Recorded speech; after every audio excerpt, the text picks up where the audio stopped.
Chapters 1381 Heavenly Court's Letter, 1382 Wu Yong's Anger and Hatred, 1383 Hidden Confrontation, 1384 Respective Trials. Chapter Start. Chapter 1381 heavenly court की चिट्ठी. Plunder shadow अर्थ trench में बना सुपरगू formation शायद टूट गया था, लेकिन उसने फैंग युआन और उसके ग्रुप को आने वाले खतरे से आगाह कर दिया था. इस वक्त सदर्न बॉर्डर के गू इमॉर्टल्स तेजी से उनकी तरफ बढ़ रहे थे, लेकिन उनके पहुंचने में अभी भी थोड़ा वक्त था. फैंग युआन चाहता तो अपर एक्सट्रीम हेवनली ईगल का इस्तेमाल करके फौरन वहां से निकल सकता था, लेकिन काफी सोच विचार के बाद उसने ओमनी डायरेक्शनल ट्रैवल को ट्री करने का फैसला किया, ताकि इस मेथड से वो पहले ही आशना हो जाए और फ्यूचर में किसी भी अनहोनी से बच सके. क्योंकि फैंग युआन के पास अभी ऐसा कोई तरीका नहीं था जिससे वो इस इन्वेस्टिगेटिव किलर मूव को तोड़ सके. इसका मतलब था कि उसकी लोकेशन हमेशा दुश्मनों को पता चलती रहेगी. इस बात का पूरा चांस था कि भागते वक्त दुश्मन अनपढ़ अचानक हमला कर दे. जैसे कि पहले जब फैंग युआन का ग्रुप भाग रहा था तो उनका सामना ई क्लैन के इमॉर्टल गू हाउस बे पवेलियन से हुआ था. ऐसी सिचुएशन में अपर एक्सट्रीम हेवनली ईगल के साथ भागना फैंग युआन और बाकियों के लिए आमतौर पर काफी रिस्की था, क्योंकि अपर एक्सट्रीम हेवनली ईगल कोई इमॉर्टल गू हाउस नहीं था. वो और उस पर बैठे गू इमॉर्टल्स एक नहीं थे, और वो इमॉर्टल गू हाउसेस की तरह ऑफेंस और डिफेंस का एक यूनिफाइड कॉम्बिनेशन प्रोवाइड नहीं करता था. इसका मतलब था कि ईगल की पीठ पर बैठे गू इमॉर्टल्स को आसानी से टारगेट किया जा सकता था. लेकिन अगर उन्होंने ancient battle formation omni directional travel सीख लिया तो वो पलक झपकते हाई टेलीपोर्ट कर सकते थे, एक बहुत लंबी दूरी तय करके खतरे वाले एरिया से निकल सकते थे. यिंगवूजी और बाकी लोग हेवनली कोर्ट के पीछे पड़ने से भी इसीलिए बच पाए थे क्योंकि उनके पास ये मेथड था. फैंग युआन का बार बार पीछा करना इसी एंशिएंट बैटल फॉर्मेशन की वजह से बेकार जा रहा था. ए फ्लैट फैंग युआन शैडो सेक्ट का नया लीडर था. उसके दुश्मन का एडवांटेज अब उसका एडवांटेज बन चुका था. फैंग युआन ने सभी गू इमॉर्टल्स को बुलाया और यूएस एंशिएंट बैटल फॉर्मेशन की सारी डिटेल्स हर एक को समझा दी. उनमें से बाइनिंग बिंग, ही लूलन और यंग वूजी पहले से हाई इस फॉर्मेशन पाथ किलर मूव को जानते थे, लेकिन फैंग युआन, मियाओ यिन और ब्लैक टाइग्रेस के लिए यह पहली बार था. खैर, उनमें से सिर्फ 3 ने हाई ओमनी डायरेक्शनल ट्रैवल सीखा था, और उनमें से भी यिंग वूजी का दिमाग ठीक नहीं था और उस पर भरोसा नहीं किया जा सकता था. इसलिए फैंग युआन को सबको इकट्ठा करके एक साथ प्रैक्टिस करने की जरूरत थी. इस फॉर्मेशन पाथ मेथड के लिए हर गू इमॉर्टल को एक दूसरे के साथ कोऑर्डिनेट करना जरूरी था, इसलिए अकेले प्रैक्टिस करने का कोई मतलब नहीं था.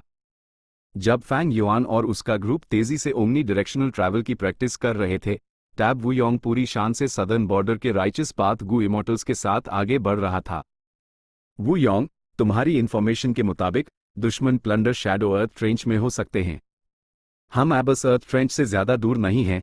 प्लीज अपने ऑर्डर्स दो ताकि सिचुएशन को प्लान किया जा सके, चिकुयो ने कहा. वो भी वू योंग की तरह एक रैंक 8 गू इमॉर्टल था और सीनियरिटी के हिसाब से वो वू डूजू की जनरेशन का था, यानी वू योंग से काफी सीनियर. लेकिन वू क्लैन इस वक्त पावर के शिखर पर था, जबकि ची क्लैन अपने इलाके पर राज करके ही खुश था और उनकी रेप्यूटेशन वू क्लैन से कहीं कम थी. ऊपर से टाइम या शन ने वू योंग के बारे में जो इन्फॉर्मेशन दी थी, उसके बाद सदर्न बॉर्डर के गू इमॉर्टल्स इस वू क्लैन के फर्स्ट सुप्रीम एल्डर से थोड़ा एप्रहेंसिव फील करने लगे थे, और थोड़ा डर भी. आखिरकार इससे पहले कई राइचस पाथ फोर्सेस ने वू क्लैन के लिए मुश्किलें खड़ी की थी. कुछ ने तो खुले आम वू क्लैन के एक्सटर्नल रिसोर्स पॉइंट्स पर कब्जा भी कर लिया था. अगर उन्हें वू योंग की ताकत और वू क्लैन के clear jade dripping wind tiny bamboo building के बारे में पता होता तो वो अपने आप को काबू में रखते और इतनी लापरवाही से हरकत ना करते. वू क्लैन ने काफी टेरिटरी खो दी है. वू योंग बाद में इसका हिसाब जरूर चुकाएगा. शैडो सेक्ट के बचे केचे लोगों को खत्म करने के बाद वू योंग शायद एक्शन लेना शुरू कर देगा. साय, हम सब गलत थे.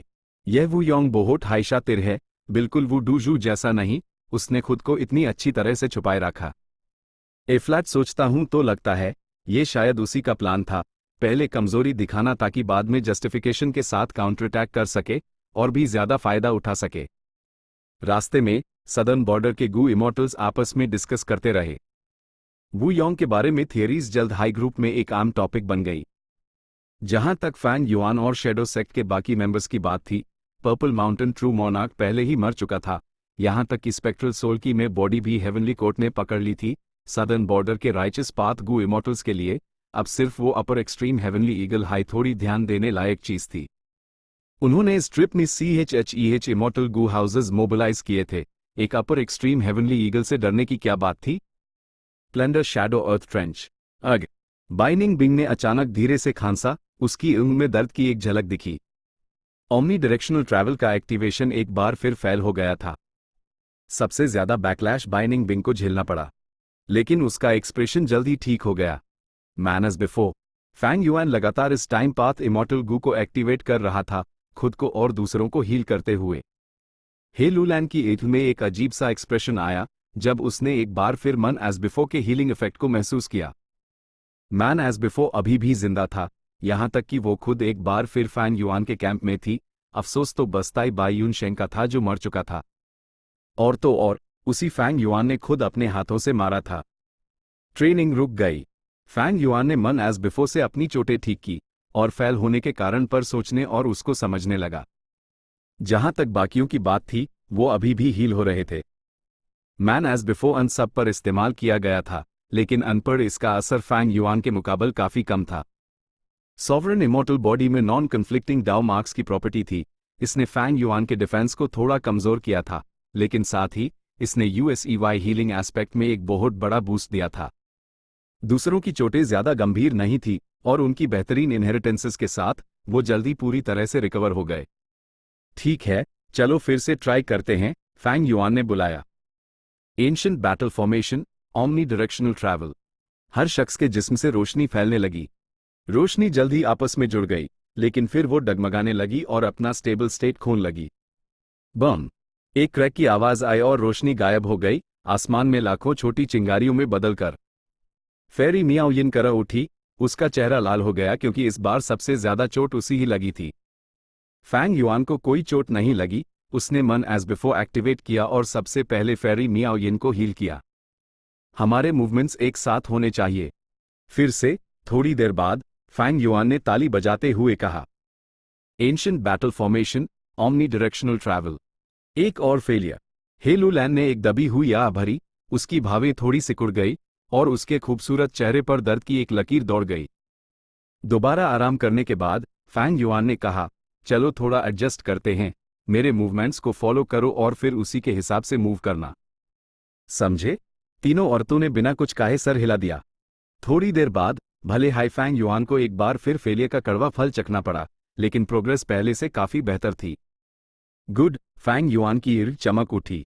Ancient battle formation omni directional travel के सक्सेसफुल एक्टिवेशन की सबसे जरूरी चाबी थी सभी पार्टीज के मूवमेंट्स का एक दूसरे से पूरा मिलना। इतनी सारी शुरुआती तकलीफों और मेहनत के बाद आखिरकार उन्हें रिदम मिलना शुरू हो गया था। लेकिन ठीक उसी वक्त फॉर्मेशन से अचानक एक गड़गड़ाहट की आवाज आई। अच्छा नहीं हुआ, अर्थ रेंज के ऊपर कई इमॉर्टल गू हाउसेज हैं। एक पूरे ड्रीम रियलिटी सीकर बॉडी जो गू फॉर्मेशन को कंट्रोल करने का इंचार्ज था, रिपोर्ट करने के लिए दौड़ता हुआ आया। फौरन सभी फीमेल इमॉर्टल्स की निगाहें फैंग युआन पर टिक गई। फैंग युआन शैडो सेक्ट का लीडर था, वो सब फैंग युआन के फैसले का इंतजार कर रहे थे। काफी तेजी से आ गए, लेकिन टेंशन की कोई बात नहीं, फैंग युआन मुस्कुराया। ये सिचुएशन मेरे एक्सपेक्टेशंस के अंदर ही है। हम प्लान के मुताबिक चलेंगे। Yes. Pure dream reality Sikar body तेजी से पीछे हट गया। कंटिन्यू, फैंग युआन ने फीमेल इमॉर्टल्स से कहा। इमॉर्टल गू हाउसेज ने प्लंडर शैडो अर्थ ट्रेंच को लॉक कर लिया है। हमारे पास टाइम कम है, हमें जल्दी करनी होगी। KJ dripping wind tiny bamboo building के अंदर वू योंग खिड़कियों से प्लंडर शैडो अर्थ ट्रेंच को नीचे देख रहा था। थोड़ी देर ऑब्जर्व करने के बाद उसकी इल्म में एक तेज रोशनी चमकी। ये सुपर गू फॉर्मेशन काफी गहरा है। बनाने वाले ने अर्थ ट्रेंच में मौजूद नेचुरल डाउ मार्क्स का इस्तेमाल करके सिर्फ ढेर सारे मोर्टल गू से एक इमॉर्टल गू फॉर्मेशन बनाया है। यहां शैडो मॉन्स्टर्स भी हैं। कमाल है, यह स्केल तो बहुत बड़ा है। इस सुपर गू फॉर्मेशन ने अन सबको एक हाई एरिया में इकट्ठा कर लिया है, कियाओ जी काय ने पास से हैरान होकर कहा। तभी ची क्लैन के इमॉर्टल गू हाउस के अंदर से चीकू यू की उत्साहित आवाज आई। Good formation, good formation. कैसा रहेगा अगर ये बूढ़ा आदमी इस फॉर्मेशन की कमजोरी ढूंढ कर इसे तोड़ दे? जरूरत नहीं है, वू योंग ने हल्के से माना कर दिया। इस सफाई के काम को जल्दी से जल्दी खत्म करना है। सिर्फ ये गू फॉर्मेशन तो क्या, भले ही इससे कई गुना ज्यादा शैडो मॉन्स्टर्स होते, वो हमारे इमॉर्टल गू हाउसेस के हमलों को रोक नहीं पाते। ये कहते हुए वू योंग रुका, फिर उसने कमांड भेजा, सब लोग अटैक करो। Clear jade dripping wind tiny bamboo building ने फौरन लीड ली, तेज हवा के बीच नीचे चार्ज करते हुए उसने अपने रास्ते में आने वाले सभी शैडो मॉन्स्टर्स को मार गिराया, कत्ल-ए-आम और तबाही का एक रास्ता बनाते हुए। सदर्न बॉर्डर के गू इमॉर्टल्स ये नज़ारा देखकर साफ तौर पर हैरान the clear jade dripping wind tiny bamboo building की ताकत उनकी उम्मीदों से कहीं ज्यादा थी। ये है वो क्लैन की ताकत। कई गू इमॉर्टल्स ने मन ही मन आ भरी, जैसे वो अतीत का वो मंजर देख रहे हों जब वो डूजू सबसे लड़ती हुई आगे बढ़ती थी। वू योंग आखिरकार वू क्लैन के खून का ही था, जोश और जज्बा तो उसके खून और हड्डियों में ही था। फौरन सदर्न बॉर्डर के गू इमॉर्टल्स के दिलों में एक जोश सा भर गया। मारो, चार्ज, इन डेमोनिक पाथ के हर्मियों को मार डालो। कई इमॉर्टल गू हाउसेस ना रुकने वाले जानवरों की तरह रैम्पेज कर रहे थे, उनके सामने शैडो मॉन्स्टर्स की न गिनत तय कमजोर भेड़ों जैसी लग रही थी। मारकाट की चीखें अब फैंग युआन के कानों तक पहुंच चुकी थी, और वो और भी तेज होती जा रही थी। फेरी मियाओ यिन का एक्सप्रेशन थोड़ा बदल गया। हे लुलैन ने फैंग युआन पर कई बार नजर डाली, लेकिन फैंग युआन ने कोई रिएक्शन नहीं दिया। बाइनिंग बिंग अभी भी अलग थलग और बेपरवाह थी। यह सुपर गू फॉर्मेशन कई इमॉर्टल गू हाउसेस के तेज हमलों को रोक नहीं पाएगा, और थोड़ी ही देर में कोलैप्स हो जाएगा। शैडो मॉन्स्टर्स का हाईएस्ट कल्टिवेशन सिर्फ रैंक 7 था, और वो या तो मारे जा चुके थे या इधर उधर भाग गए थे। जैसे हाई सदर्न बॉर्डर के गू इमॉर्टल्स हिम्मत से गुफा के अंदर घुस रहे थे, pure dream reality Sikar bodies खड़े हो गए। बम बम बम, एक के बाद एक सेल्फ डेटोनेशंस की आवाज गूंजी, और पाल भर में ड्रीम रेल्म्स बन गए। फिर से ये चाल, पीछे हटो। ये क्लैन के गू इमॉर्टल्स पहले भी इस चाल का शिकार हो चुके थे, वो फौरन बे पवेलियन के साथ बहुत दूर पीछे हट गए। दूसरे इमॉर्टल गू हाउसेस के पास भी रुकने के अलावा कोई चारा नहीं था, और वो साइड से देखने लगे। ड्रीम रेल्म्स ने फैंग युआन और बाकियों के चारों तरफ एक पूरी तरह से डिफेंस बना लिया था। वू योंग और बाकियों के एक्सप्रेशंस अजीब थे, ऐसी डिफेंसिव लाइन को वो कैसे तोड़ सकते थे? ऐसा लग रहा था जैसे उन्हें ड्रीम पाथ में अनजान होने की वजह से बुली किया जा रहा था। यह राइचस पाथ के गू इमॉर्टल्स, जो अभी तक जोश से आगे बढ़ रहे थे, अब हक्के बाकी रह गए थे। वू योंग अचानक हंसा। ऐसा डिफेंस इस्तेमाल करने का मतलब है कि शैडो सेक्ट अब अपनी आखिरी सांसें गिन रहा है। वो हमें रोक रहे हैं, लेकिन हमने भी उन्हें अंदर फंसा लिया है। देखता हूं वो इस डिफेंस को कब तक बनाए रख सकते हैं। दोनों तरफ से मामला बराबरी पर आकर रुक गया था। ठीक उसी वक्त वू योंग का एक्सप्रेशन थोड़ा बदला जब USEY एक लेटर गू मिला। यह हेवनली कोर्ट से था। चैप्टर 1382। वू योंग का गुस्सा और नफरत ड्रीम रेल्म की लड़ाई में शैडो सेक्ट पूरी तरह से हार गया था, और साउदर्न बॉर्डर के राइचस पाथ को भी जबरदस्त नुकसान उठाना पड़ा था। उन्होंने अपना बनाया हुआ सुपर गू फॉर्मेशन, हर क्लैन द्वारा दिए गए इमॉर्टल गू और न गिनत मॉर्टल गू खो दिए थे। उन्होंने इतना इन्वेस्ट किया था, लेकिन उनकी कमाई बहुत कम थी। ऊपर से ड्रीम रेल्म की एक्सप्लोरेशन में अनपर सीधे हमले हुए थे और उनके कई गू इमॉर्टल्स मारे गए थे। असली फायदा उठाने वाला फैंग युआन के अलावा जो ऐप शैडो सेक्ट का लीडर बन गया था, हेवनली कोर्ट था। हेवनली कोर्ट ने न सिर्फ स्पेक्ट्रल सोल की में बॉडी को पकड़ा था, बल्कि वो सुपर गू फॉर्मेशन के बचे हुए दूसरे और पहले लेयर को भी अपने साथ ले गए थे। इन दोनों लेयर्स के अंदर के सारे इमॉर्टल गू सदर्न बॉर्डर के राइचस पाथ के सिवाय डार्क लिमिट इमॉर्टल गू के जो फैंग युआन का था। सदर्न बॉर्डर का राइचस पाथ इस हरकत से बेहद गुस्से में था। वो हेवनली कोर्ट से इसका जवाब मांगना चाहते थे। आखिरकार वो सब राइचस पाथ से थे। हेवनली कोर्ट की हरकतें बहुत हाई एंड रीजनेबल थी। जब उन्होंने फैंग युआन और बाकियों का पीछा करना शुरू ही किया था, वू योंग ने भी हेवनली कोर्ट के गू इमॉर्टल्स को ढूंढना शुरू कर दिया था। भले हाई सदर्न बॉर्डर और सेंट्रल कॉन्टिनेंट दो अलग अलग रीजन्स द सुपर फोर्सेस अक्सर एक दूसरे के साथ डील करती थी। इसका क्रेडिट ट्रेजर येलो हेवन को जाता था। ट्रेजर येलो हेवन की वजह से हाई गू इमॉर्टल्स आसानी से और अक्सर एक दूसरे के साथ डील कर पाते थे। सामान का लगातार आना जाना मतलब लगातार एक्सचेंज और कम्युनिकेशन। इसलिए वू योंग बिना किसी खास रुकावट के सेंट्रल कॉन्टिनेंट के 10 महान पुराने सेक्ट्स को ढूंढ पाया।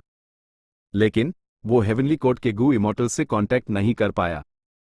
अगर वो हेवनली कोर्ट से पूछताछ नहीं कर सकता, तो सिर्फ 10 महान पुराने सेक्ट्स से उलझने से उनकी प्रॉब्लम सॉल्व नहीं होने वाली थी। फेरी जी वे वू योंग एक इन्फॉर्मेशन पाथ मॉर्टल गू को पाकड़े हुए बुडबुडे। उसी उम्मीद नहीं थी कि हेवनली कोर्ट के गू इमॉर्टल्स खुद उससे संपर्क करने की पहल करेंगे।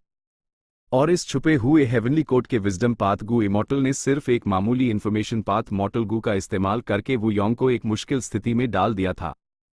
इस इन्फॉर्मेशन पाथ मॉर्टल गु का कंटेंट फैंग युआन और बाकियों के बारे में था। हेवनली कोड के पास Yang Wuji, purple mountain true monarch, बाइनिंग बिंग, फैंग युआन और बाकी सबके बारे में इंफॉर्मेशन थी। इसमें उनके पास मौजूद ancient battle formation, omni directional travel की जानकारी भी शामिल थी। जो इन्फॉर्मेशन वू योंग को सबसे ज्यादा हैरान कर गई वो ये थी, असली वू यी है बहुत पहले ही मर चुका था। वो शख्स जो वू यी है बंकर वू क्लैन में घुसा था, वो अदरवर्ल्डली डेमन फैंग युआन था। तो ये सब ऐसा था। फैंग युआन हाई वू यी है और वू यी है हाई फैंग युआन है। वू योंग अभी तक अपने छोटे भाई को बचाने के बारे में सोच रहा था, लेकिन अब उसी पता चला कि उसका सौतेला भाई बहुत पहले ही मर चुका था और दुश्मन तब से उसका भेष बदल कर रह रहा था। वू योंग को पहले इस इंफॉर्मेशन पर झटका लगा, आखिरकार ये उसकी उम्मीदों से परे था। फिर उसी गुस्सा आया, फैंग युआन पर गुस्सा। ये मनहूस मुजरिम हाई वू यी है का असली कातिल था और इतना ढीठ था कि कत्ल करने के बाद ना सिर्फ वो भागा नहीं बल्कि उसने वू क्लैन ज्वाइन कर लिया। ये तो सीधे सीधे पूरे वू क्लैन वू योंग सैमट के मुंह पर एक तमाचा था। सबसे जरूरी बात, फैंग युआन ने ये सब बिल्कुल परफेक्ट तरीके से कर दिखाया था। ये एक शर्मिंदगी थी, एक बेइज्जती। फैंग युआन ने न सिर्फ महान वू क्लैन को नीचा दिखाया बल्कि वो वू क्लैन में घुसकर उन्हें जोर जोर से थप्पड़ भी मारता रहा। वू क्लैन आखिर किस तरह की फोर्स थी? सदर्न बॉर्डर की सबके द्वारा मानी हुई नंबर 1 राइचस पाथ फोर्स। वू योंग किस तरह का इंसान था? वू योंग वू क्लैन का मौजूदा इंचार्ज था। वो रैंक 8 कल्टिवेशन वाला फर्स्ट सुप्रीम एल्डर था। वो एक ऐसा पावर हाउस था जिसके पास कई रैंक 8 इमॉर्टल गू थी और यहां तक कि एक इमॉर्टल गू हाउस भी था। फैंग युआन की हरकत वू क्लैन और वू योंग के साथ ऐसे खिलवाड़ करने जैसी थी जैसे वो कोई मजाक हो। लेकिन फैंग युआन पर गुस्से के अलावा वू योंग हेवनली कोर्ट पर भी गुस्से में था। हेवनली कोर्ट सुपर गू फॉर्मेशन से वू क्लैन के सारे इमॉर्टल गू लड़ गया था, ये एक वजह थी। दूसरी ये कि हेवनली कोर्ट ने ये इन्फॉर्मेशन वू योंग को भेजी थी। इसका क्या मतलब था?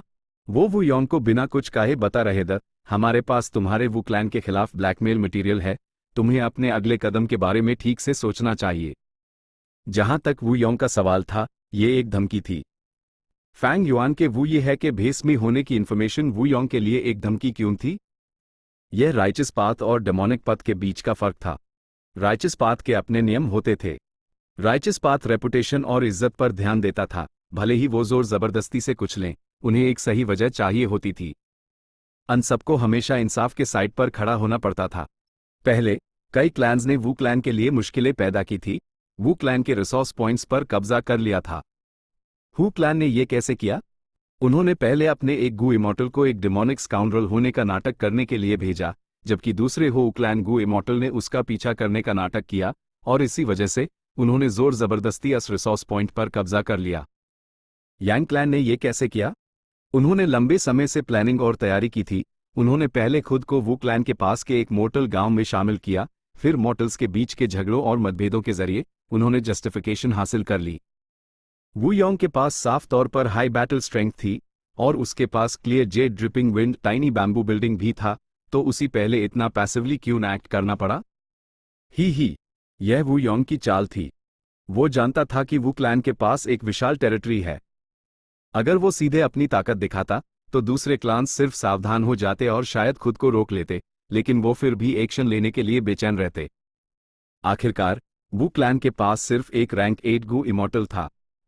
लेकिन अगर वू क्लैन पहले पैसिवली डिफेंड करता, दूसरे क्लान्स को खुद को बुली करने देता, तो वू योंग बाद में जस्टिफिकेशन और काफी बहनों के साथ बदला ले सकता था और हर क्लैन से कुछ ना कुछ हासिल कर सकता था।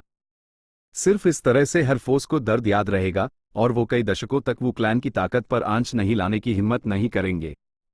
यह वू योंग का प्लान था, यहां तक कि उसका सबसे करीबी सहायक वू एफए भी इस बारे में नहीं जानता था। असल में इससे पहले सब कुछ धीरे धीरे वू योंग के प्लान के मुताबिक हाई चल रहा था। बस उसने शैडो सेक्ट जैसे डिसरप्टर के आने की उम्मीद नहीं की थी। डेमन फैंग युआन वू क्लैन में घुस गया था और यहां तक कि वू योंग ने खुद फैंग युआन को अपना भाई माना था।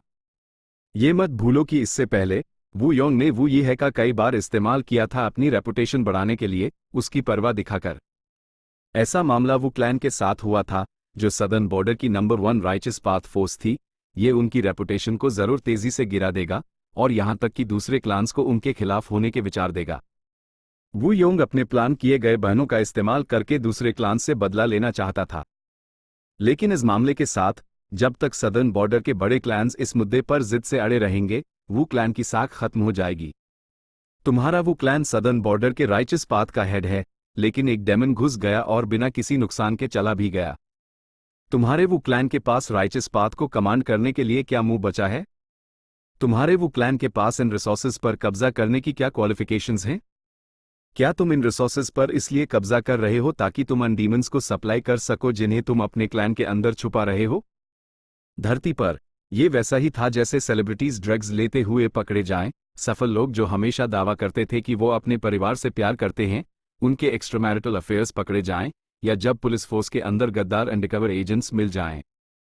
प्रेस्टीज देखी या छुई नहीं जा सकती, लेकिन ये वाकई एक तरह की ताकत थी जो हर पहलू को प्रभावित कर सकती थी। वू योंग के नजरिए से वू क्लैन ने जो रिसोर्स पॉइंट्स खोए थे, वो कुछ भी नहीं थे। जब वो खो सकते थे, तो वो उन्हें वापस भी छीन सकता था। असल में वो मौके का फायदा उठाकर अपनी प्रेस्टीज बढ़ाना चाहता था, अपनी शक्तिशाली ताकत दिखाना चाहता था और साउदर्न बॉर्डर के इतिहास में अपनी कहानी छोड़ना चाहता था। लेकिन फैंग युआन की वजह से ये सब बदल गया। एक बार ये मामला सामने आ गया तो यह वू क्लैन के लिए एक बहुत बड़ा झटका होगा। वू क्लैन के न गिनत पीढ़ियों के सदस्यों ने जो प्रेस्टीज और रेपुटेशन मेहनत से बनाई और बनाए राखी थी, उसी भारी नुकसान होगा। एक बार ये मामला फैल गया तो वू योंग के पास खोए हुए रिसोर्स पॉइंट्स वापस छीनने के लिए क्या मुंह बचेगा? वू क्लैन लंबे समय तक अपना सर नहीं उठा पाएगा। ये मैनहूस फैंग युआन। वू योंग ने अपने दांत पीस लिए। उसने कभी किसी से इतनी नफरत नहीं की थी। ये काफी आयरॉनिक था। उसने खुद वू यीहे का इस्तेमाल अपनी रेपुटेशन बढ़ाने के लिए किया था, अपनी दानवीरता और पारिवारिक प्रेम दिखाकर। लेकिन नतीजा? ये पारिवारिक प्रेम वू योंग की नाकाबिलियत में बदल जाएगा क्योंकि फैंग युआन ने उसके साथ खिलवाड़ किया। यह वू योंग की जिंदगी पर एक दाग था। यह मैनहूस फेरी जीवे। वू योंग इस हेवनली कोर्ट की फीमेल विजडम पाथ इमॉर्टल से भी पूरी तरह नफरत कर रहा था। उसका इरादा साफ था। वू योंग को ये बताकर वो वू योंग को चेतावनी दे रही थी, साथ ही उसी एक टूल की तरह इस्तेमाल कर रही थी ताकि वो फैंग युआन और बाकियों को खत्म करने के लिए अपनी पूरी कोशिश करे। वू योंग को फैंग युआन को मारना हाय था। जब तक वो चुपके से फैंग युआन को मार देता, वो ये है कि मौत का इल्जाम शैडो सेक्ट पर डाला जा सकता था, ये बिलाशुबा लॉजिकल था। तब तक भले हाई हेवनली कोर्ट इस मामले को एक्सपोज कर दे, वू योंग को डरने की कोई जरूरत नहीं होगी। ये मामला भी उसकी जिंदगी की शर्मिंदगी नहीं बनेगा। फेरी जी वे। वू योंग ने इस नाम को बुड़बुड़े। वो साफ जानता था कि फेरी जी वे चाहती थी कि वो फैंग युआन और बाकियों को मारने के लिए जोर लगाए, वो उसी खुलेआम इस्तेमाल कर रही थी। फिर भी वू योंग के पास ऐसा करने के अलावा कोई चारा नहीं था। सबसे जरूरी बात, फेरी जी वे से माइल्स लेटर गू में सिर्फ फैंग युआन और शैडो सेक्ट के बारे में इंफॉर्मेशन थी। इसमें वू योंग के खिलाफ नेगोशिएशन या धमकी का कोई शब्द नहीं था। इस वजह से वू योंग फेरी जी वे के खिलाफ इस्तेमाल की जा सकने वाली कोई भी इंफॉर्मेशन हासिल नहीं कर पाया। लॉर्ड वू योंग, क्या हुआ? कियाओ क्लैन के फर्स्ट सुप्रीम एल्डर कियाओ जीकाई ने चिंता से पूछा जब उसने वू योंग का एक्सप्रेशन अजीब होते देखा। वू योंग ने यूस पर एक नजर डाली, फौरन उससे भी नफरत महसूस हुई। ये बुरा गीज़र था। कियाओ क्लैन को मेरे वू क्लैन से चिपकने और ऊपर चढ़ने का ऑर्डर दे रहा था। इसके बिना फैंग युआन इतनी आसानी से मेरे वू क्लैन में कैसे शामिल हो सकता था? लेकिन ऊपर से वू योंग मुस्कुराया, कियाओ जीकाई से गर्मी से बोला, कुछ नहीं, मैं बस अपने भाई के बारे में चिंतित था। कौन जानता है शैडो सेक्ट के हाथों में उसके साथ क्या होगा? कियाओ जीकाई को अंदर ही अंदर अजीब लगा, यहां कोई बारी नहीं था। वू योंग अभी भी वू यीहे के बारे में क्यों चिंतित था? वो ऐसा एक्ट क्यों कर रहा था? पहले वू योंग की फैंग युआन के लिए चिंता सिर्फ एक दिखावा था, लेकिन इस बार यह असली थी। ए फ्लैट फैंग युआन के लिए उसकी चिंता उसी फौरन मारने की इच्छा थी। तुम अभी भी वू यीहे से कांटेक्ट नहीं कर सकते? वू योंग ने हेडक्वार्टर्स में वू क्लैन के गू इमॉर्टल्स से चुपके से कांटेक्ट किया। इमॉर्टल्स का ग्रुप शांत था। उनमें से एक बोला, आखिरी बार जब हमने लॉर्ड वू यीहे से कम्युनिकेट किया था, वो तब था जब उन्होंने क्लैन से गू उधार लिए थे। दूसरे ने जारी रखा, लॉर्ड वू यीहे के पास क्लैन से उधार लिए गए CHEH इमॉर्टल गू हैं, उनके साथ कुछ नहीं होना चाहिए। वू योंग का गुस्सा फौरन कई गुना बढ़ गया। उसने खुद फैंग युआन की इन CHEH इमॉर्टल गू को ट्रेजरी से उधार लेने की रिक्वेस्ट अप्रूव की थी। ऊपर से अभी भी 1 लाख इमॉर्टल एसेंस स्टोन्स का प्रोविजन था। वू योंग ने खुद पहल करके वो फैंग युआन को दिए थे। वू योंग सच में खुद को एक थप्पड़ मारना चाहता था। साथ ही फैंग युआन के लिए उसकी नफरत और भी गहरी हो गई। ये वही था। ये बंदा सच में एक्टिंग कर सकता था। एक्सपोज होने की कागार पर भी वो फायदा उठाना नहीं भूला। सच में बेहद धूर्त और चालाक। मैं महान वू योंग इस बंदे से असल में धोखा खा गया। चैप्टर 1383 छुपी हुई टक्कर। वू योंग ने सोचा था कि हेवनली कोर्ट ने शायद झूठी इन्फॉर्मेशन भेजी हो, लेकिन फेरी जीवे ने बहुत सारे सबूत दिए थे। और यूएस वक्त जब फैंग युआन ने अपना रूप बदला था, सदर्न बॉर्डर के कई गू इमॉर्टल्स ने USEY बाई और दूसरे इमॉर्टल्स के साथ अपर एक्सट्रीम हेवनली ईगल पर बैटलफील्ड छोड़ते हुए देखा था। वू यीहे का गायब होना बहुत अचानक और अजीब था। अगर वू यीहे हाई फैंग युआन था तो सब कुछ एक्सप्लेन किया जा सकता था। ट्रेजर येलो हेवन के जरिए वू यीहे का लाइफ टैबलेट गू और सोल लैंटन गू भेजो, और वो FA मेरे लिए ट्रेजरी से कुछ इमॉर्टल गू निकलो। वू योंग खिड़की से ड्रीम रेल्म्स की तह को देख रहा था, जबकि चुपके से अपने ऑर्डर्स भेजे रहा था। साथ ही उसने दूर खड़े चीकुयो से कहा, ची क्लैन के फर्स्ट सुप्रीम एल्डर, प्लीज इस एरिया के चारों तरफ एक फॉर्मेशन बनाओ ताकि दुश्मन स्पेस पाथ मेथड से भाग ना सके। ओ, दुश्मन के पास ऐसा मेथड है? चीकुयो हैरान हुआ, फिर सर हिलाया। मेन स्पेस पाथ ट्रांसपोर्टेशंस को डिस्टर्ब करने के लिए एक गू फॉर्मेशन अरेंज कर सकता हूं, लेकिन मेरे पास काफी इमॉर्टल गू नहीं है। कोई बात नहीं, वू योंग हंसा, अभी हमारे साथ इतने सारे एलाइज हैं, काफी इमॉर्टल गू ना होने की चिंता करने की जरूरत नहीं। किसी ने वू योंग को जवाब नहीं दिया। सबने चीकुयू की रिक्वेस्ट मानी और देखा कि उनके पास कौन से इमॉर्टल गू हैं जिन्हें गू फॉर्मेशन में अरेंज किया जा सकता है। अगर उनके पास जरूरी गू सच में नहीं होते तो वो ट्रेजर येलो हेवन की मदद से उन्हें मंगवा सकते थे। भले ही ऐसा करने की कीमत बहुत ज्यादा थी, लेकिन जब से फैंग युआन ने ये ट्रेंड शुरू किया था, सदर्न बॉर्डर के गू इमॉर्टल्स ने भी इसकी नकल करना शुरू कर दिया था। फैंग युआन को जल्द हाई वू क्लैन द्वारा वू योंग को गू वॉर्म्स ट्रांसपोर्ट करने के मामले का पता चल गया। आखिरकार ट्रेजर येलो हेवन बेहद ओपन था। कोई भी इमॉर्टल गू ट्रांजैक्शन एक बड़ा हंगामा खड़ा कर सकता था। यह इमॉर्टल गू, ये लगभग सारे वू क्लैन की ट्रेजरी से हैं। लगता है वो इन्हें ट्रेजर येलो हेवन के जरिए ट्रांसपोर्ट कर रहे हैं। मेरा लाइफ टैबलेट गू और सोल लैंटन गू भी हैं। HMPH। फैंग युआन को फौरन एक बुरा एहसास हुआ। बदकिस्मती से ये जानकर भी वो इसे रोकने के लिए कुछ नहीं कर सकता था। ट्रेजर येलो हेवन में ट्रांजैक्शंस बेहद सुरक्षित थे। फैंग युआन ने कभी इस पहलू पर भरोसा किया था, लेकिन अब उसके दुश्मन इस फायदे का इस्तेमाल कर रहे थे। जल्द हाई फैंग युआन के इन्फॉर्मेशन पाथ मॉर्टल गू को वू योंग का मैसेज मिला। वो ये है, या मैं तुम्हें फैंग युआन कहूं? हम डिस्कस करके एक ट्रांजैक्शन कर सकते हैं। अपने इमॉर्टल गू का इस्तेमाल करके अपनी जान खरीदो। कैसा रहेगा? फैंग युआन की एड़ की पुतलियां सिकुड़ गई। लगता है हेवनली कोर्ट ने ये राज खोल दिया है। वो सारे गू वॉर्म्स जरूर वू योंग के हाथों में भेजे दिए गए होंगे। सीधे मुझे मेरी जान खरीदने की धमकी दे रहा है। लगता है उसके पास कोई मेथड है। ये सोचते हुए फैंग युआन ने दूसरे गू इमॉर्टल्स के साथ ट्रेनिंग रोक दी। तुम सब प्रैक्टिस जारी रखो, मुझे एक छोटी सी परेशानी से निपटना है। ये शब्द फेंक कर वो फौरन साइड में हो गया और reverse flow protection seal activate करने लगा। वू योंग के इमॉर्टल एपर्चर के अंदर गू वॉर्म्स एक के बाद एक बादलों की तह की तरह उड़ रहे थे, लगभग अपर्चर के आसमान को ढक लिया था। ये वो सिग्नेचर किलर मूव है जिसे वो क्लैन, सदर्न बॉर्डर का एक पुराना सुपर क्लैन, सदर्न बॉर्डर के गू इमॉर्टल वर्ल्ड में अंधेरा और दहशत फैलाने के लिए इस्तेमाल करता था।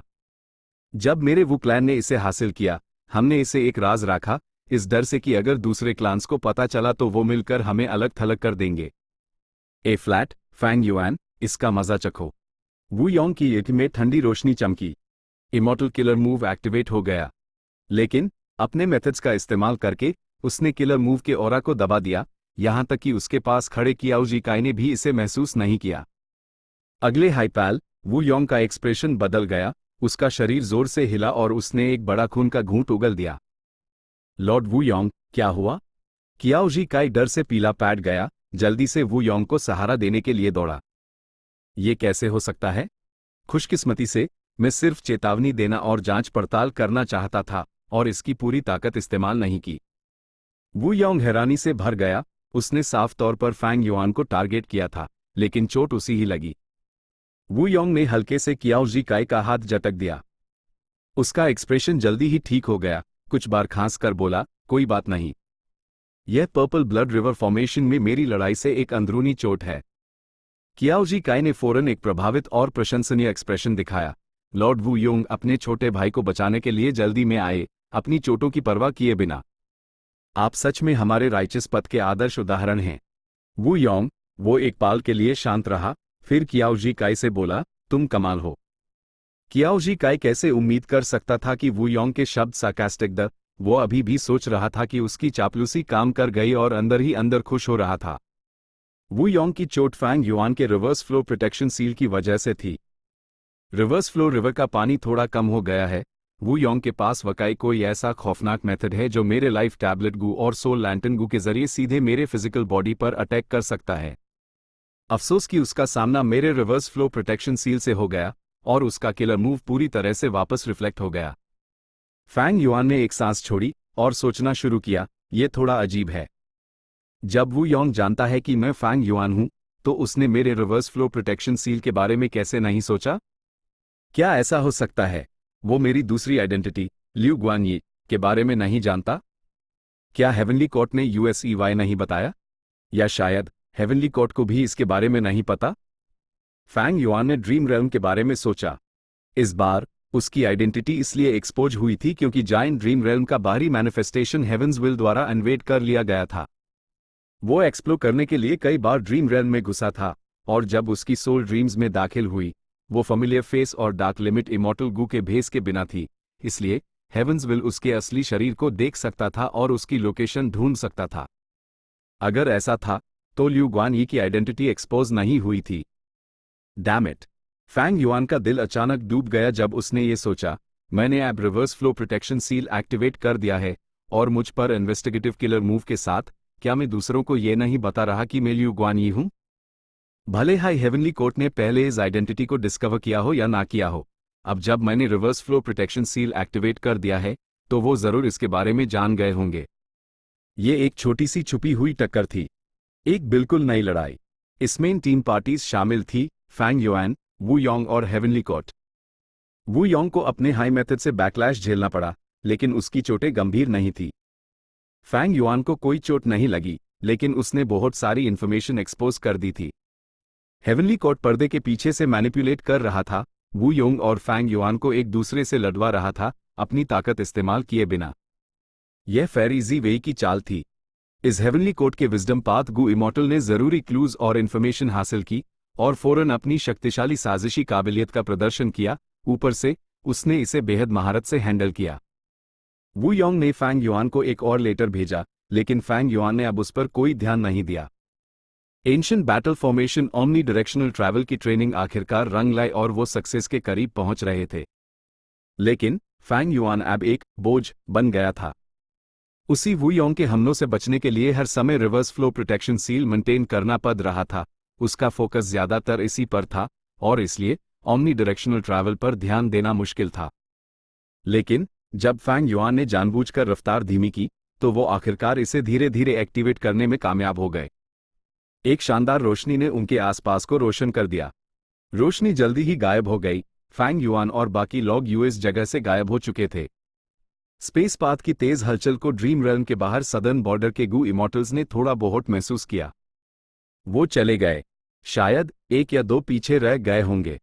वू योंग हैरान नहीं था, लेकिन हमारा गू फॉर्मेशन अभी तक पूरी तरह से नहीं बना है।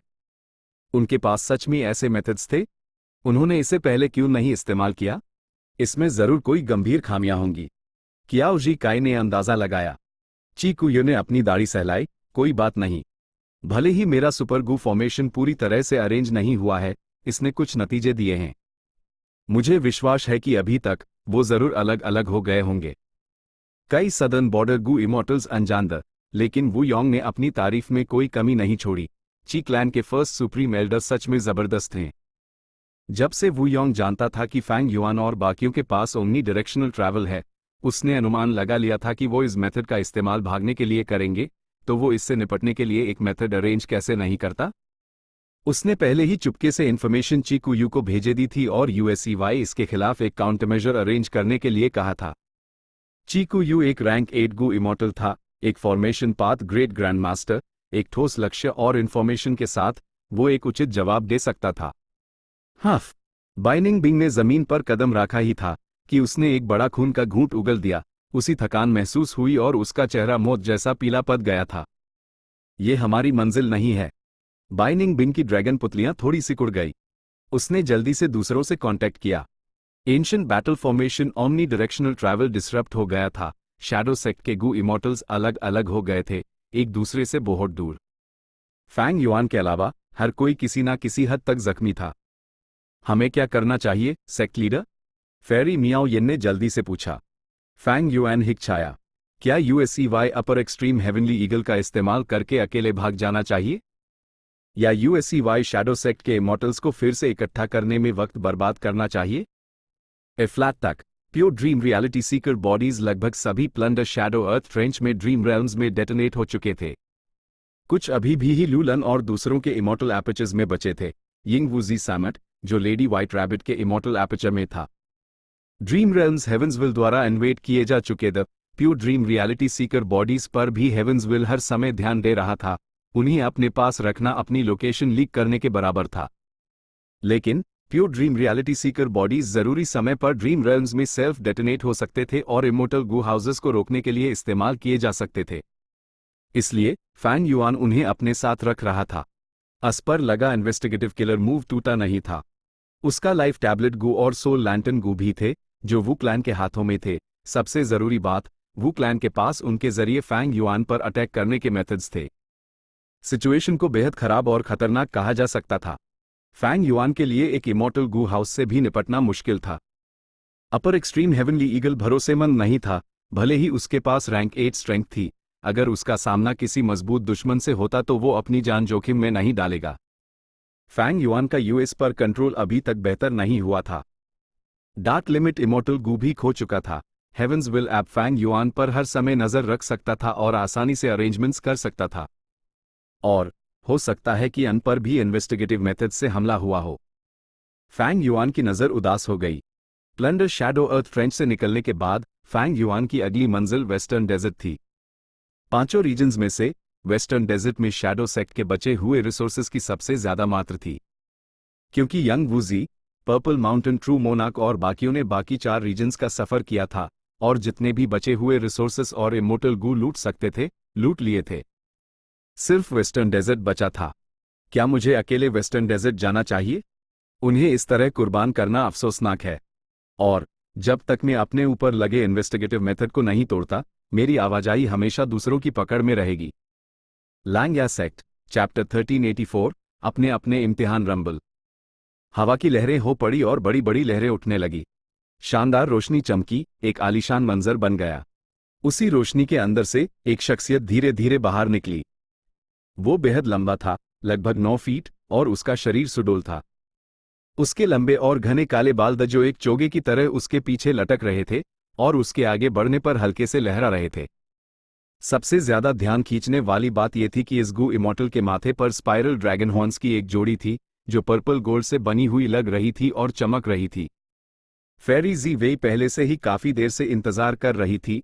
वो आगे बढ़ी और खुशी से झुकी। Lord Duke long. ये शख्स और कोई नहीं, ड्यूक लॉन्ग था। उसने खुद सेंट्रल कॉन्टिनेंट के इमॉर्टल्स को हेवन ओवरसीइंग टावर में लीड किया था और ड्रीम रेल्म की लड़ाई का सबसे बड़ा विजेता बना था। हेवन ओवरसीइंग टावर बेहद तेज था। वो व्हाइट हेवन में 2 रीजन्स को तेजी से पार करने के बाद सेंट्रल कॉन्टिनेंट लौट आया था। सेंट्रल कॉन्टिनेंट के 10 महान पुराने सेक्ट्स के इमॉर्टल्स अपने अपने रास्ते चले गए, जबकि ड्यूक लॉन्ग और फेरी जी वे हेवनली कोर्ट लौट आए। ड्यूक लॉन्ग के निर्देशों के मुताबिक फेरी जी वे ने ड्यूक लॉन्ग की आइडेंटिटी को स्क्रीन करने के लिए हेवनली कोर्ट का गू फॉर्मेशन एक्टिवेट किया ताकि ये पक्का हो सके कि स्पेक्ट्रल सोल ने यूस पर कब्जा नहीं किया है। मौजूदा सिचुएशन से ऐसा लग रहा था कि स्पेक्ट्रल सोल पोजेशन में कामयाब नहीं हुआ और ड्यूक लॉन्ग अभी भी ड्यूक लॉन्ग हाई था। लेकिन उसका चेहरा राख जैसा हो गया था, उसकी भावें गहरी सिकुड़ी हुई थी और हर कदम पर उसकी आत्मा को एक झटका महसूस होता था। जैसा कि स्पेक्ट्रल सोल डेमन वेनरेबल से उम्मीद थी, मरने के बाद भी उसका सोल पाथ अटेनमेंट अभी भी बेमिसाल है। ले यूएसईवाई पूरी तरह से दबाने के लिए हमारे हेवनली कोर्ट के इमॉर्टल ग्रेवयार्ड का इस्तेमाल करूंगा। ड्यूक लॉन्ग ने कहा, फेरी जीवे, तुम हेवनली कोर्ट को लीड करना जारी रखो, फैंग युआन और बाकी सबको पूरी तरह से खत्म करने की पूरी कोशिश करो। फेरी जीवे ने सर हिलाया। मैंने पहले हाई वू योंग को सूचित कर दिया है और साउदर्न बॉर्डर के गू इमॉर्टल्स की ताकत का इस्तेमाल करके फैंग युआन और शेडो सेक्ट के बाकी मेंबर्स को अलग कर दिया है। थोड़ी देर पहले ही मैंने वू योंग को एक और चिट्ठी भेजी जिसमें इन शैडो सेक्ट मेंबर्स की असल लोकेशन की जानकारी दी। मेरा अंदाजा है हमें कुछ ही दिनों में कामयाबी की खबर मिल जाएगी। ड्यूक लॉन्ग ने हल्के से सर हिलाया। फेरी जीवे को देखते हुए उसकी उर्दू में तारीफ की एक झलक दिखी। ये एक विजडम पाथ गू इमॉर्टल की अद्भुत शक्ति थी। वो सिर्फ एक घटना से आसमान और जमीन के राज खोल सकते थे। वो लोगों के दिलों को परख सकते थे और दूसरों को अपने लिए लड़वा सकते थे जबकि वो दूर से देखते रहते थे। फेरी जीवे खुद में एक असाधारण प्रतिभा थी और रैंक 8 गू इमॉर्टल्स में एक एलिट थी। यही वजह थी कि यूएसईवाई हेवनली कोर्ट में शामिल किया गया था और स्टार कॉन्स्टलेशन चेसबोर्ड के इस्तेमाल से उसी वर्तमान में टॉप 3 विजडम पाथ एक्सपर्ट्स में से एक कहा जा सकता था। उसी नंबर 1 न कहने की वजह यह थी कि दुनिया बहुत बड़ी थी, बहुत से एक्सपर्ट्स थे जो गुप्त रूप से रहते थे। यहां तक कि हेवनली कोर्ट को भी स्पेसिफिक डिटेल्स नहीं पता थी। जब तक अफरा तफरी ना मचे, दुनिया उलट पुलट ना हो जाए, तब तक ये एक्सपर्ट्स सामने नहीं आते थे। पहले फेरी जीवे ज्यादा कुछ हासिल नहीं कर पाई थी क्योंकि उसके पास जरूरी क्लूज की कमी थी। उस समय फैंग युआन का डिफेंस बहुत अच्छा था, लेकिन अब बात अलग थी। ड्यूक लॉन्ग ने निर्देश जारी रखे, इस डेमन फैंग युआन, हमें उसकी जान लेनी ही होगी।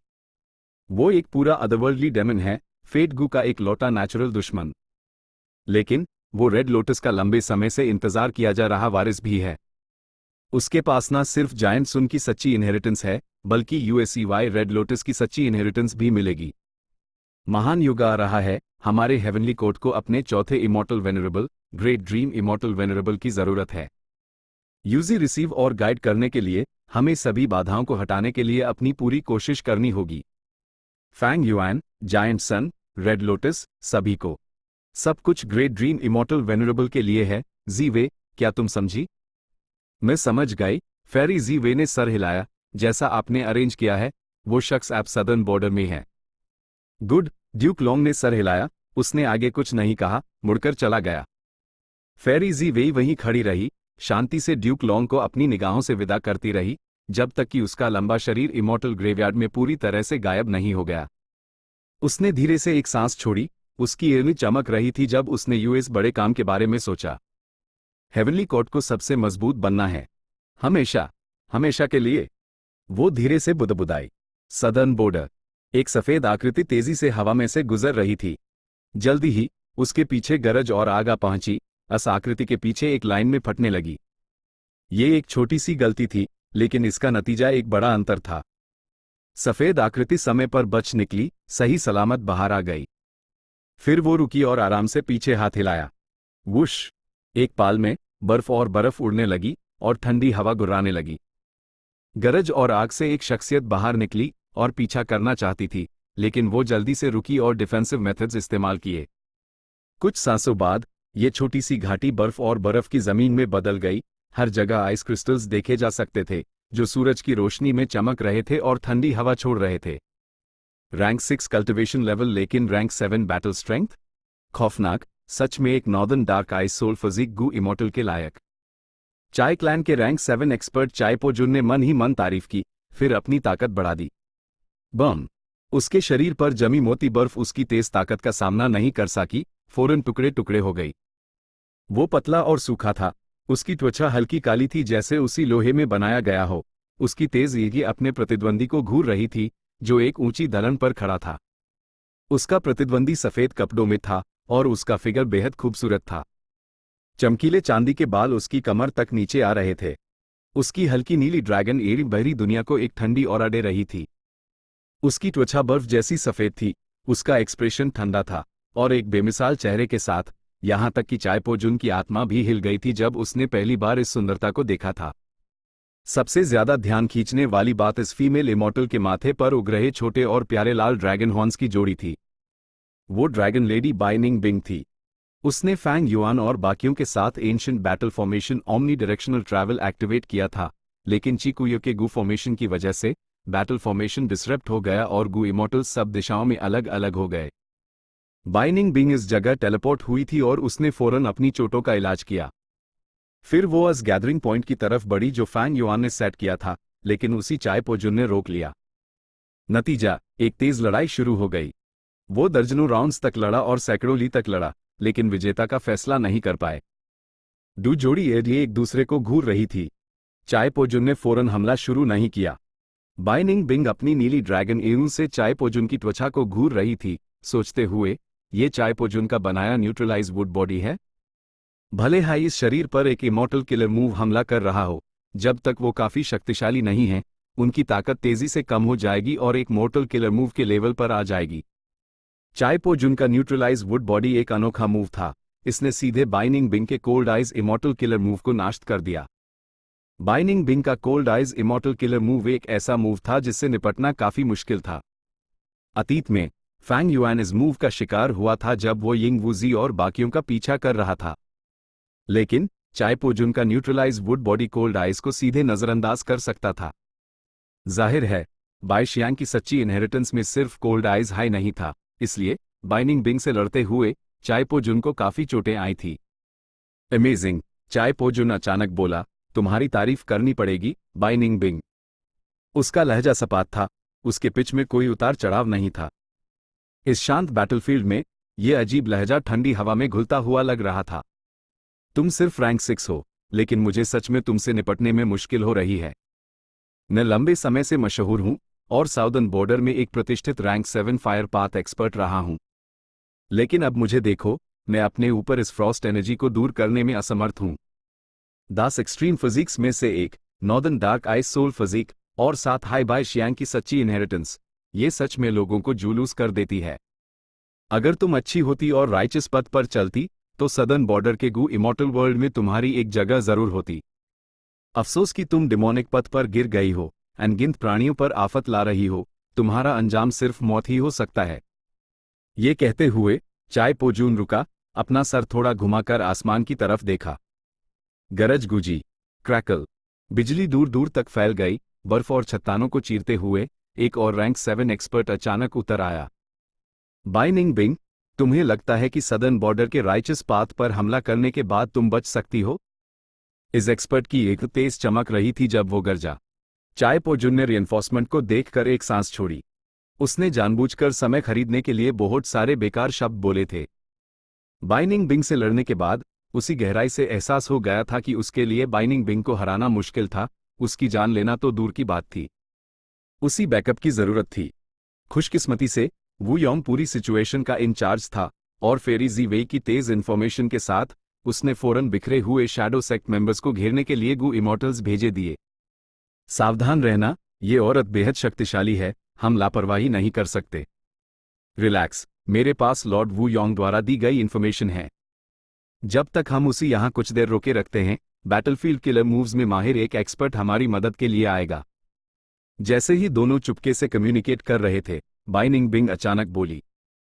उसका स्वभाव बर्फ जैसा ठंडा था, वो पूरी लड़ाई के दौरान शांत रही थी। ये पहली बार था जब वो बोली। बेवकूफ, ये एक ठंडी और घमंडी आवाज थी, लेकिन साथ ही सुनने में बहुत मधुर थी, जिससे दोनों रैंक 7 एक्सपर्ट्स थोड़ा हक्के बाकी रह गए। अगले हाईपैल, बाइनिंग बिंग से अचानक एक शक्तिशाली ऑरा फुट पड़ी। डैम, ये कौन सा इमॉर्टल किलर मूव है? इसका ऑरा ही इतना खौफनाक है। मैं बैकअप का इंतजार करने के लिए देर कर रहा था। मुझे उम्मीद नहीं थी कि बाइनिंग बिंग भी अपने किलर मूव को तैयार करने के लिए समय खरीद रही थी। बैकअप का दिल कांप गया, जबकि चाय पोजुन ने चिल्लाकर खुद को एक जाल में फंसने के लिए कोसना। आगे इरी फायर टनल है। जब तक मैं उसमें घुस जाती हूं, मेन डिडक्शन से बच सकती हूं और मदद का इंतजार कर सकती हूं। हे लूलैन तेजी से बढ़ी। उसकी नजर में पेट परछाइयों में बदल गए जब वो तेजी से उनके पास से गुजरी।